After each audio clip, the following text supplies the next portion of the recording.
Alright, this is Weapon X Reacts, and we're back with another video, and this is going to be a review of Scarface. This film right here has to be one of the greatest movies of all time, and it's a remake. Okay, so first off, Al Pacino's performance was easily the best part about this film. He really went into the mindset of this character. And also, he made this character very entertaining to watch and terrifying. The reason why is because he is a killer who will do anything for money and power. He doesn't care about anyone else but himself. Not only is this film just a great film, but it's also a commentary on the American dream. And it even talks about the consequences of pursuing wealth and power at all cost.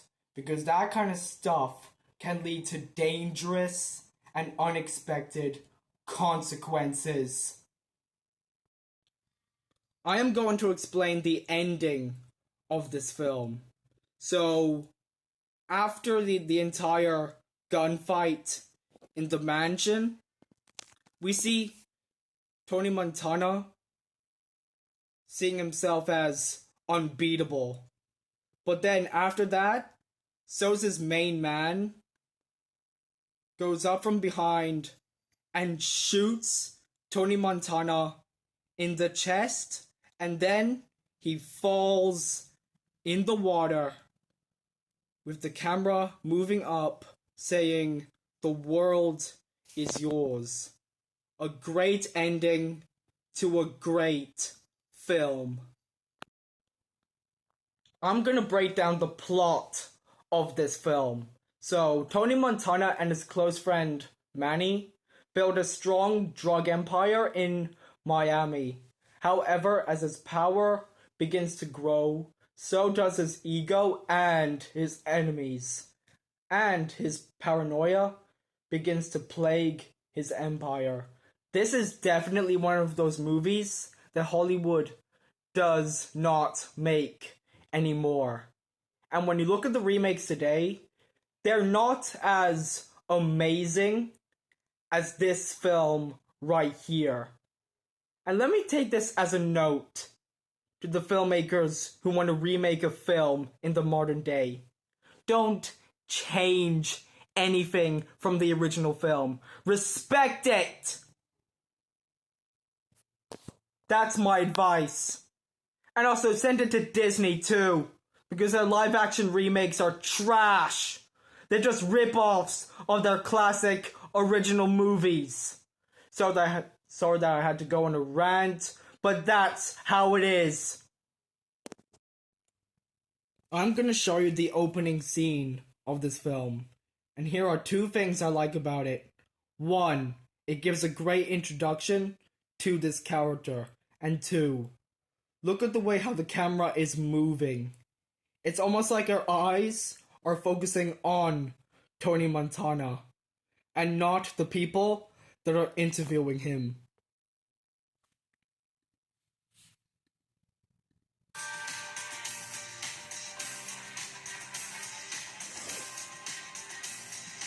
Okay, so what do you call yourself?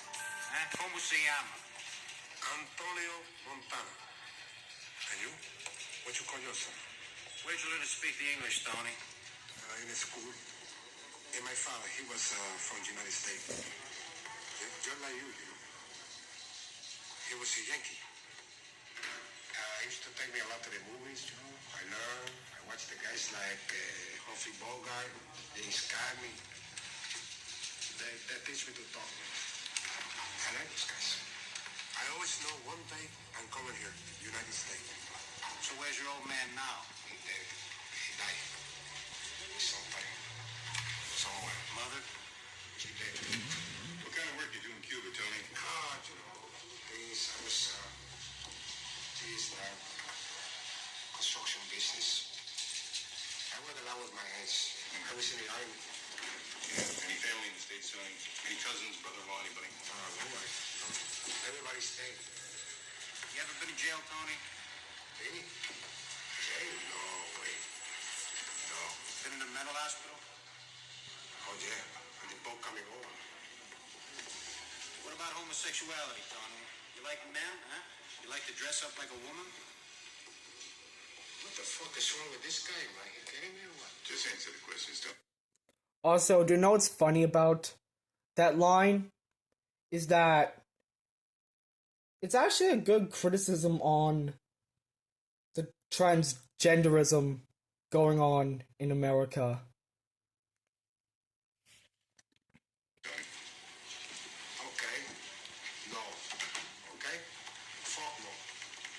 Arrested for vagrancy, marijuana, Never, man. heroin, No, nothing. cocaine.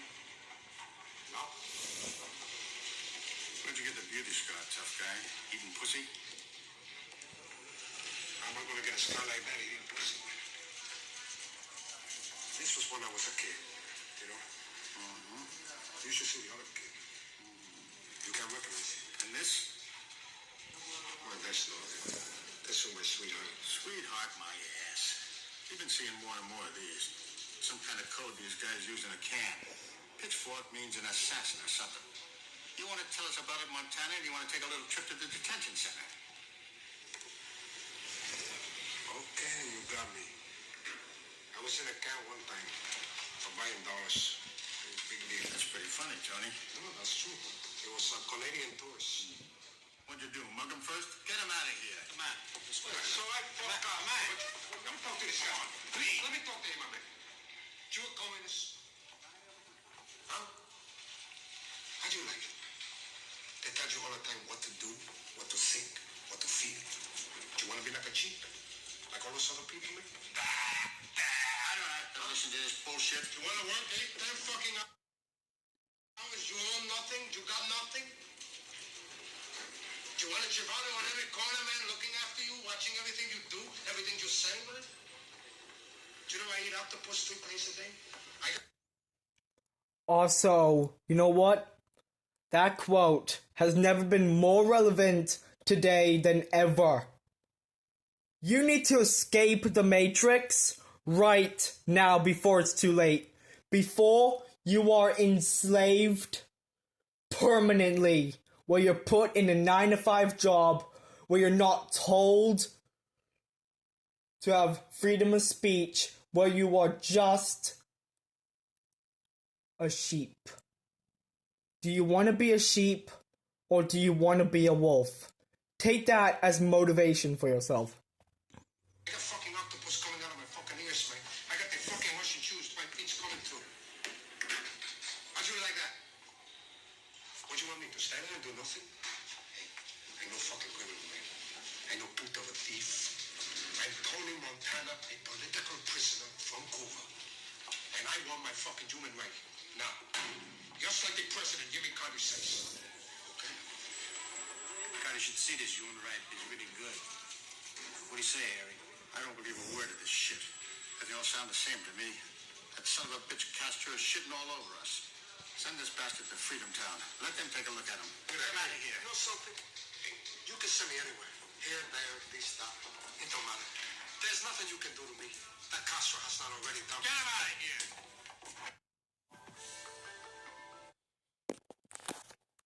I'm not gonna lie, that was a really good scene. I'm going to explain to you a scene that is another example of how good Al Pacino is as an actor. It's a scene of where he goes on a rant about him being seen as the bad guy. He says this line: "You need people like me. You need people like me so you can point your fingers and say, that's the bad guy." And it's actually kind of true, because every single day we just see people as just this one demographic, and we don't look at them through a deeper lens. And also, Maybe it was just because Tony Montana was angry because his wife got pissed at him. Or it could mean something else.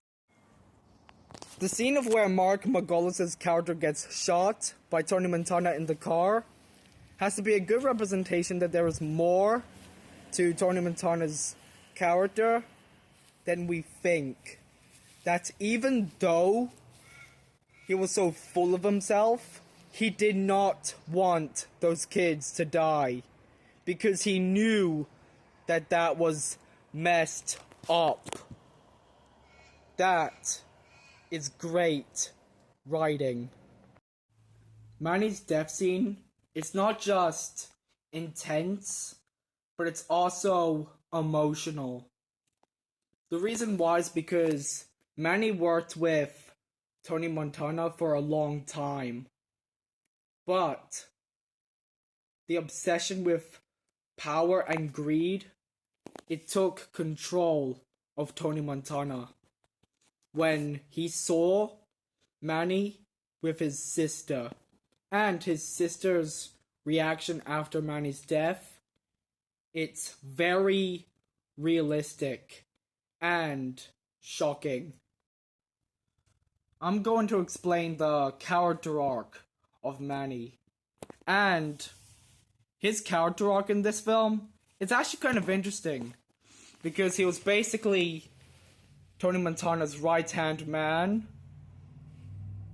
But the scene of where he realized that Tony Montana was consumed by power and money, that he decided to wake up and tell Tony that it's enough. But Tony Montana, he wanted more. And I have to give a lot of respect to the actor's performance. He did an amazing job in this film.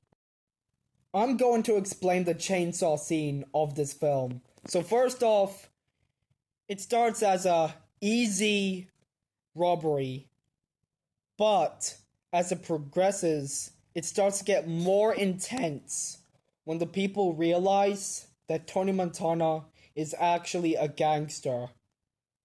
Then they pull up a chainsaw and they kill Tony Montana's first henchman. Then Tony Montana gets very pissed off and shoots the guy who killed Tony Montana's henchman with a pistol. This just shows you how dangerous Tony Montana is as a character. The scene of where Tony Montana looks at a blimp that says, "The world is yours," it's actually really good cinematography. And it even motivates Tony Montana to become even more powerful and obsessed.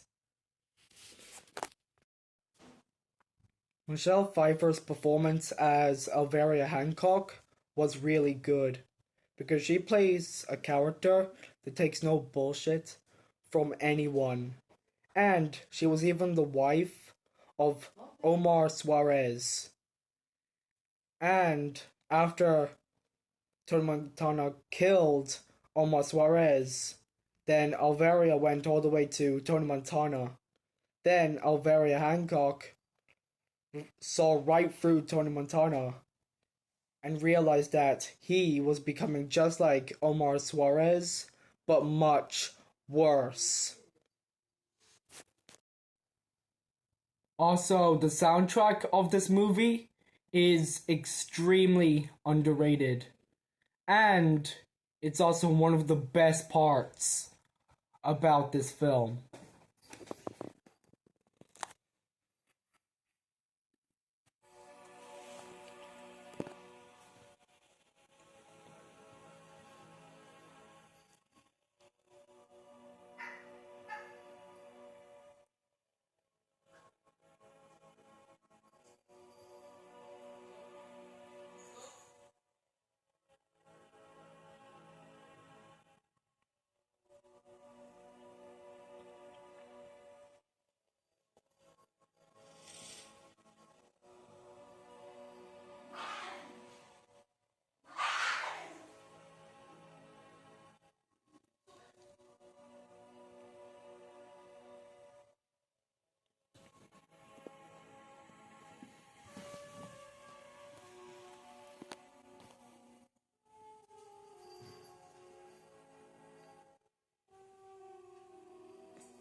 Yeah, there's a reason why this film is legendary for many reasons. And this soundtrack is one of those examples of why this film will be remembered as a masterpiece for years to come. I totally recommend you watch this film once in your life. You're not going to regret it. Brian De Palma's directing of this film was amazing.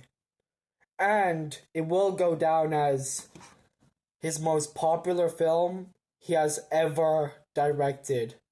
But when you look at his other films, they're hot garbage. Except for Toronto's Way and The Untouchables. And this film. He's a bit of a overrated director. If there is a quote that Tony Montana should have never ignored, it's the getting high on your own supply quote. And it also relates to our society too. This movie is also an allegory for capitalism. In conclusion, this was an amazing film, and definitely one of the best films Hollywood has ever made. And when you look at Hollywood right now, it's not the same anymore. It's full of writers that just want to push woke agendas instead of entertaining the people that matter. I mean, seriously. Watch movies that are made by people that care about you. Reject woke Hollywood bullshit. No, I'm actually serious. Because they're killing themselves with wokeness. They need to realize that wokeness is a poison and it's destroying their industry. And also, this film was celebrated for its performances and its directing. Which means that you should watch this film. It's definitely a worthwhile experience. Also, anyway, that's all I got for today. Go away now, and always remember, strike back like a weapon against wokeness.